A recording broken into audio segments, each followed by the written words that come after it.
मान्यवर काशीराम ने कहा था ना कि जिन्हें बचपन में चापलूसी की लत लग जाती है उनकी पूरी जवानी दलाली में गुजर जाती है। वो लोग पत्रकार नहीं, भारतीय जनता पार्टी के दलाल है, वो चरण चंबुक है। देश चलेगा तो कलम और किताब से, जान भी दे देंगे साहब। देश कह रहा है जाओ मोदी, बाबा मोदी। हमने जिनको दो आंखें दी वो हमको आंख दिखावत है। हम सात ज्ञान में लगे रहे, सात कबूतर खावत है। जिधर भी देखो हवस के जल्लाद बैठे हैं और संभाल के रखना अपनी फूल जैसी बेटियों को। सत्ता चलाने वाले बेऔलाद बैठे हैं। अभी इनके नेता ने क्या कहा, पंजाब का बटन दबाओगे कमल पे उठ जाएगा, हाथी पे बटन दबाओगे कमल पे उठ जाएगा। ईवीएम से चुनाव करा रहे हो ना, इसलिए कह रहे हो आप।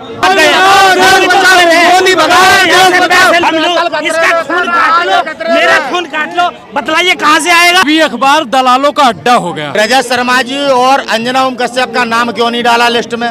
सबसे बड़े दलाल तो ये दोनों हैं। अरे जो गोबर खाने वाला और दूध पीने वाला उसकी बात कर रहे हो। दोस्तों, मेरा नाम है शारिफ खान और आप देख रहे हैं all type knowledge channel. Delhi के जंतर मंतर से आज एक आपको रिपोर्ट दिखाने वाला हूं।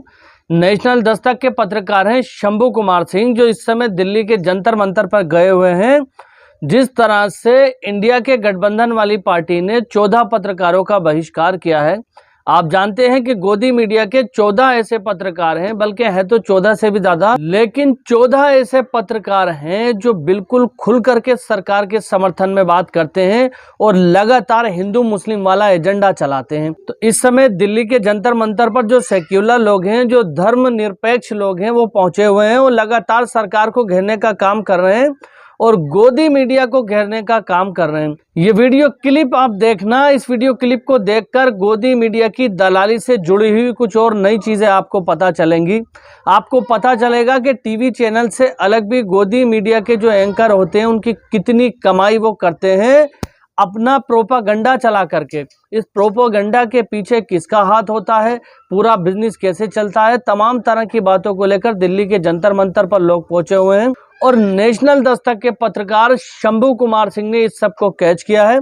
यहाँ पर ब्राह्मण समाज का लड़का अनुराग ओझा, जिसको आप सब लोग जानते होंगे, अनुराग ओझा ने भी जबरदस्त वाली टक्कर दी है और गोदी मीडिया को धूल चटाने का काम किया है। साथ ही साथ हमारे जाट भाई हैं और हमारे भाई हैं जो इस समय भारत के संविधान में भरोसा रखते हैं और हिंदू मुस्लिम भाई भाई हैं इस नारे में विश्वास रखते हैं। जहां एक तरफ आरएसएस, बजरंग दल, विश्व हिंदू परिषद के लोग इस भाईचारे को लगातार तोड़ने का काम कर रहे हैं, वहीं पर कुछ लोग दिन रात मेहनत कर रहे हैं कि भारत का लोकतंत्र बचा रहे।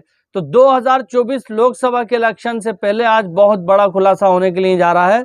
इस वीडियो क्लिप को ध्यान से देखना। सर, ब्राह्मण समाज भारतीय जनता पार्टी के साथ नहीं है। जो आरएसएस में सदस्यता लिए हैं 1% लोग, वही बीजेपी के साथ में है।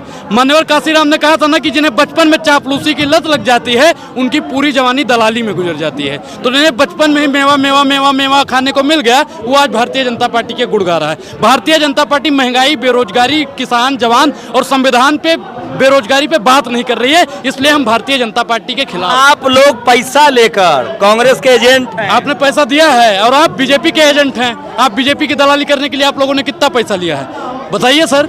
मीडिया वाले को तो एडवर्टीजमेंट मिलता है, जान पहचान है। मोदी जी कभी कभी हम लोग को खाना खिला देते हैं, पैसा नहीं लेते हैं। तो हम, अच्छा एक चीज, आपको किसने कहा कांग्रेस का ठप्पा लगा है? आपने कैसे कह दिया कि हम कांग्रेसी एजेंट हैं? ये आपने कैसे कह दिया? आपके पास प्रूफ है कि हमें कांग्रेस वाले पैसा दे रहे हैं, लेकिन हम दावे के साथ कहते हैं कि आपको बीजेपी वाला पैसा देते हैं। आप भारतीय जनता पार्टी के इशारे पर जो गोदी मीडिया है उन्हीं के इशारों पे भोंकती है, उन्हीं के इशारों पे काटती है, उन्हीं के इशारों पे वहां पे कुर्सी उठा के मारपीट की जाती है। उन्हीं के इशारों पर जो पत्रकार हैं वो प्रवक्ता बनने का काम करते हैं। वो लोग पत्रकार नहीं, भारतीय जनता पार्टी के दलाल है, वो चरण चंबुक है जो भारतीय जनता पार्टी के इशारों पर काम करते हैं। वहां पे इसीलिए आप लोग को टीवी अखबार वाला नहीं बुलाता है। बुलाएगा, हिम्मत है जितने का बाइकआउट किया है। अनुराग ओझा भी कहता है एक मौका आपको देता है,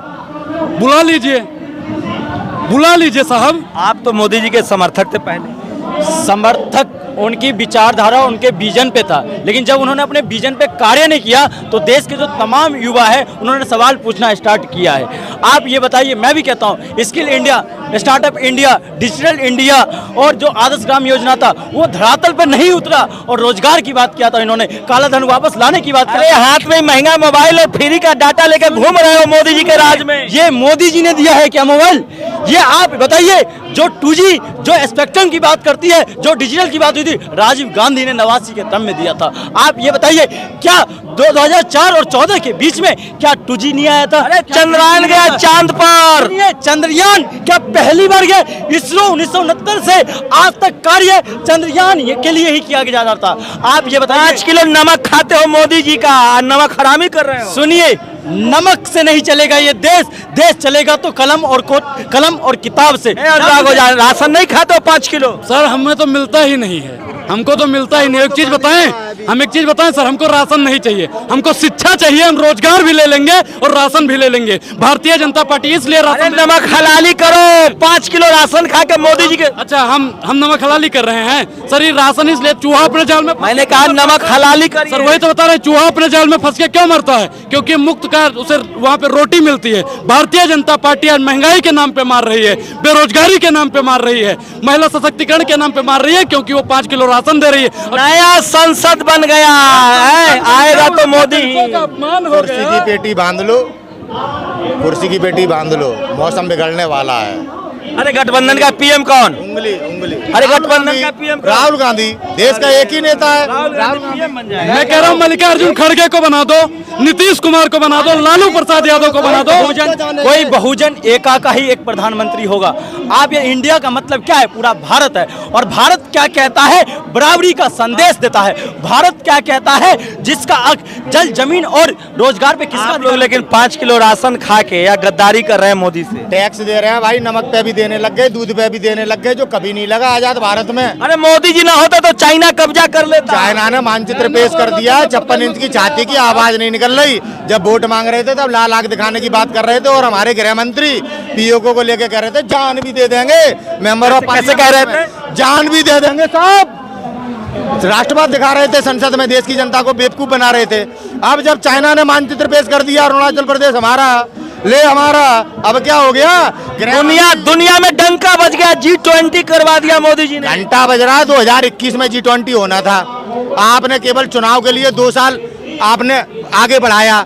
सुब्रमण्यम स्वामी निरंतर बता रहे हैं भारतीय जनता पार्टी में बड़े पैमाने पर फूट पड़ी हुई है, आपको नहीं दिखाई देता।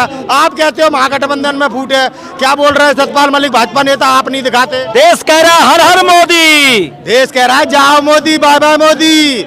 आप लोगों के स्टूडियो में चल रहा हर हर मोदी, तभी तो बहिष्कार किया गया। ऐसे लोकतंत्र की हत्या की जाती है, हर हर मोदी चल रहा है। आज देश की जनता भीख मांग रही है, नौजवान रोजगार ढूंढ रहा है, किसान आत्महत्या कर रहा है, तुम हर हर मोदी। उड़ीसा में एक्सीडेंट हो गया, कितना गरीब मारा गया, वहाँ वंदे भारत, जय भारत के नारे लगाते हो जनता के मर जाने पे। हमारे सेना में जवान शहीद हो रहे हैं, 3-3 अधिकारी शहीद हो गए, आप प्रचार कर रहे हो। ऐसी जब पुलवामा हुआ तब आप डिस्कवरी बना रहे थे, हर हर मोदी करवा रहे हो। हर हर मोदी, हर हर मोदी नहीं, अब सर मोदी जाएगा। मोदी हटाओ, देश बचाओ। मोदी जब तक हटेगा नहीं, हर हर मोदी, घर घर बेरोजगारी, हर हर मोदी घर घर बेईमानी करवा रहा है, हर हर मोदी घर घर भ्रष्टाचार करवा रहा है। इतना भ्रष्टाचारी, इतना निकम्मा हो गया है, क्या कहते हैं, बेच रहे हैं भारत को। खामोश मैं कैसे हो जाऊं, मैं देश नहीं झुकने दूंगा। हाँ, मैंने कसम ये खाई है, मैं देश नहीं बिकने दूंगा।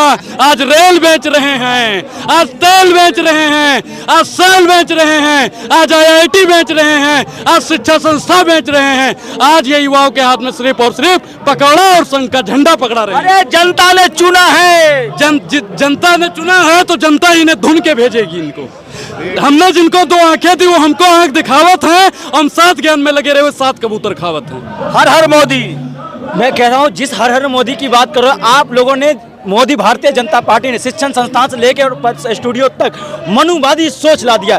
बस एक प्रचार किया जा रहा है, मनुवादी विचारधारा को प्रचार किया जा रहा है। आज शिक्षण संस्थान में कोई छात्र बात करता है शिक्षा की तो आप उसको देशद्रोही का अपमान करते हैं। आप जब कोई शिक्षा के लिए बात करता है, सड़कों पे आगे बात करता है बराबरी की, तो आप लोग आज तक स्टूडियो में ये देश का अपमान कर रहा है। धर्म और अधर्म की लड़ाई है, मोदी जी धर्म के साथ है। 2024 में धर्म जीतेगा क्या भाई साहब? सही बात है, धर्म जीतेगा ही, और धर्म जो है इंडिया का धर्म है। धर्म जीतेगा जी, देश संविधान से चलेगा, धर्म ग्रंथ से चलेगा। अरे जब धर्म से चलेगा, संविधान से चलेगा, धर्म से ही तो देश चलेगा ना। कौन से धर्म से हो? सनातन धर्म सनातन से। आपको अगर गीता और संविधान चुनने का मौका दिया जाए, क्या चुनोगे? अरे क्या भाई चुनोगे? संविधान ही तो गीता चुनोगे संविधान? नहीं, वो बात नहीं। जबरदस्ती धर्म धर्म मतलब होता है मानव सेवा। जब और धर्म से नहीं, देश संविधान से चलेगा।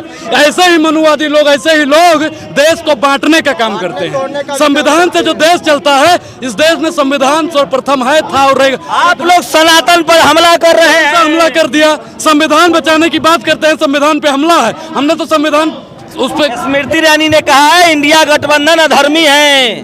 देखिए, ये लोग धर्म की हानि कर रहे हैं। ये लोग हमारे देश में सनातन धर्म को बदनाम करने वाले आरएसएस के और भाजपा के ही लोग हैं, जिनके कारण आज आप देखिए बड़े पैमाने पर भारत भूमि में सनातन धर्म का विरोध है। उसके जिम्मेदार तो यही है। तो दोस्तों, अभी आप जो देख रहे थे, ये सब पूरी गोदी मीडिया की एक सोची समझी साजिश है। गोदी मीडिया के जो चैनल्स हैं वो लगातार भारत के अंदर हिंदू मुस्लिम का काम कर रहे हैं, लोगों को बांटने का काम कर रहे हैं। 2024 लोकसभा के इलेक्शन से पहले इस तरह का माहौल बनाने की कोशिश कर रहे हैं कि जैसे गेहूं के अंदर से घुन अलग हो जाता है, उसी तरह से लोग अपने अपने धर्म और जातियों के नाम पर अलग अलग हो जाएं, अलग अलग होकर के इकट्ठा होकर के एक विशेष पार्टी को वोट देने का, समर्थन देने का काम करें। लेकिन मैं आपको बता दूं, जैसे कि अभी आपने वीडियो क्लिप के अंदर देखा, ऐसे बहुत सारे सेक्युलर भाई हैं हमारे देश के अंदर जो ये बिल्कुल नहीं चाहते कि हिंदू मुस्लिम सिख ईसाई के रिश्ते के बीच में फूट पड़े, या कोई भी भारत के अंदर रहने वाला निवासी सिर्फ और सिर्फ धर्म के नाम पर एक दूसरे को नफरत की निगाह से देखे। आपने देखा होगा कि अब से कुछ सालों पीछे बहुत सारी ऐसी बस्तियां होती थी जहां पर हिंदू मुसलमान एक साथ रहा करते थे। आज भारत की वो कंडीशन बन चुकी है। आज भारत के लोग अलग अलग जगहों पर अपनी अपनी कम्युनिटी के हिसाब से रहते हैं। उत्तराखंड का आप देख लीजिए, उत्तराखंड के अंदर मुसलमानों को किस तरह से प्रताड़ित किया गया, वहां सर काशी से मुसलमानों को किस तरह से भगाया गया, और टोटल खबर सिर्फ और सिर्फ एक प्रोपेगेंडा के तहत दिखाई गई। बाद में उसकी सच्चाई पता चली कि उसमें मुस्लिम व्यक्ति का कोई लेना देना नहीं था। जो उस लड़की का मामा था वो खुल करके उसने पूरी बात बताई कि एक सिर्फ हिंदू समाज के लड़के से दोस्ती करना उस मुस्लिम लड़के को कितनी भारी पड़ी। लोगों ने जबरन उसको पकड़ लिया और लव जिहाद के तमाम तरह के केस उसके ऊपर लगाए, और उसके वजह से उत्तराखंड के उत्तरकाशी से तमाम मुसलमानों को पलायन करना पड़ा था। हालांकि वहां पर स्थिति सामान्य हो गई थी और लोग वापस चले गए थे, लेकिन परेशानियां कितने बड़े पैमाने पर उठाई थी ये आप लोग जानते हैं। फिलहाल अगर आप मेरे चैनल पर पहली बार आए हैं तो चैनल को सब्सक्राइब करके बेल आइकन पर ऑल का बटन सेलेक्ट कर देना। इंशाअल्लाह ताला फिर मिलूंगा इसी तरह की एक नई वीडियो के साथ। तब तक अपने भाई को इजाज़त दीजिए। खुदा हाफिज़। जय हिंद, जय भारत।